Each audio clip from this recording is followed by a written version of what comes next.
ఎందుకు పక్కనే ఉంది కొత్తిమీర తోట కదా, బాగుంది. ఒక చెట్టు కిందకైతే వచ్చినాం.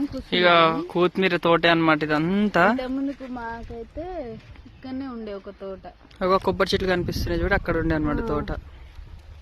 మస్తార్ల వీడియో కూడా తీసినాం. ఇక మా వాళ్ళు అయితే వస్తారు. మా తోట మధ్య అన్ని మేము పట్టిన తోట మధ్యలో ఉంటది అనమాట. ఇప్పుడు మేము వచ్చిన గుడి.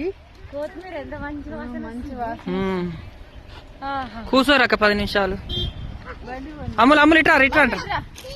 ఎక్కిచ్చి చూసినావా, ఎమ్మడే బండి వస్తుందంటే అలా చెల్లెని తీసుకొని వస్తుంది.